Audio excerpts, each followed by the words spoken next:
ফৌজদারি অপরাধে তদন্ত করতে গেলে তার একটা চেইন থাকে, একটা ধারাবাহিকতা থাকে।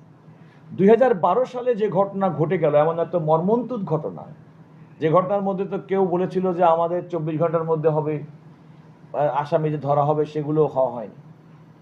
কিন্তু সেই ধারাবাহিকতা রক্ষা করতে পারছেন না বর্তমান টাস্ক ফোর্সের সদস্যরা। কারণ ওই সময় যারা প্রাথমিকভাবে তদন্তের দায়িত্ব ছিলেন, যারা তথ্য প্রমাণ নিয়েছেন, কিংবা অনেক সাক্ষীকে জিজ্ঞাসাবাদ করেছেন, কিংবা সাক্ষীর বাইরেও আসামিদের গ্রেপ্তার করেছেন, তাদের কাছ থেকে যে সমস্ত তথ্য পেয়েছেন, তার কোনো নিয়মতান্ত্রিক হস্তান্তর বর্তমান টাস্ক ফোর্সের উপরে হচ্ছে না, এবং তারা সে সমস্ত তথ্যের ক্ষেত্রে তারা কোনো অ্যাক্সেস পাচ্ছে না। এটা হচ্ছে মূল বাধা। এই বাধাটি আমরা আদালতের কাছে বলেছি, আদালত সেটা শুনেছেন এবং আমাদেরকে বলেছেন যে আপনারা আগামী 6 মাস পর্যন্ত এই অগ্রগতি প্রতিবেদন দেওয়ার জন্য আমাদেরকে সময় দিয়েছেন।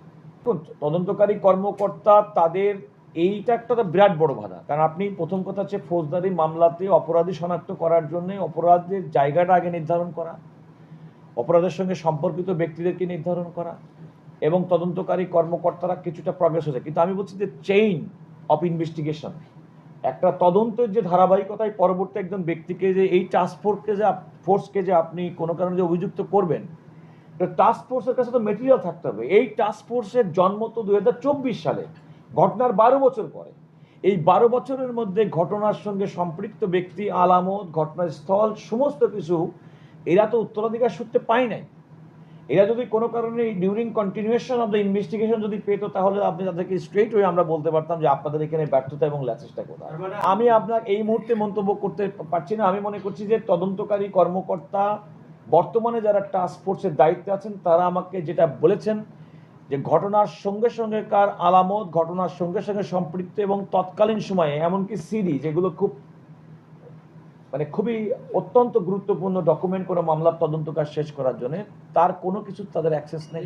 সবচেয়ে বড় কথা, এই ডকুমেন্টগুলো কি হয়েছে কিংবা না হয়েছে সেই কথা শোনার জন্য ডকুমেন্টের যারা জিম্মাদার, পাহারাদার ছিলেন, সেই সময় দায়িত্বপ্রাপ্ত ব্যক্তি ছিলেন, তাদের কাছে তাদেরকে অ্যাক্সেস করতে হবে। তারা তো সেই অ্যাক্সেসটাই করতে পারছেন না। সেরকম একটা ডিফিকাল্টির কথা তো তদন্তকারী কর্মকর্তা বারবার বলছেন যে ঘটনা 2012 সালে, সে সময় একটা সরকার ছিল, সে সরকার পরিবর্তন হয়েছে।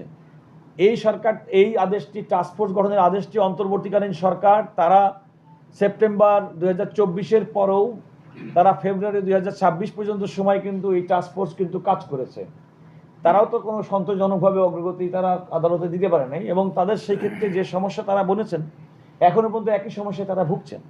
তারা নিরন্তর চেষ্টা করছেন যে ওই সময় দায়িত্বপ্রাপ্ত ব্যক্তি যারা শুরুতেই তদন্তকারী কর্মকর্তা, তদন্ত সংস্থার সঙ্গে দায়িত্বে ছিলেন, রাজনৈতিক ব্যক্তি ছিলেন, তাদের সঙ্গে যোগাযোগ করে তাদেরকে অ্যাক্সেস করার জন্য তারা সেটা পাচ্ছেন না বলে আমাকে জানিয়েছেন। তবে টাস্ক ফোর্স আমাকে জানিয়েছেন ইতিমধ্যেই আমাদের বেশ কয়েকজন সাংবাদিক, তাদেরকে তারা জিজ্ঞাসাবাদ করেছেন এবং তাদের কাছ থেকে তথ্য সংগ্রহ করার চেষ্টা করেছেন, সেটা আমাকে তারা জানিয়েছেন।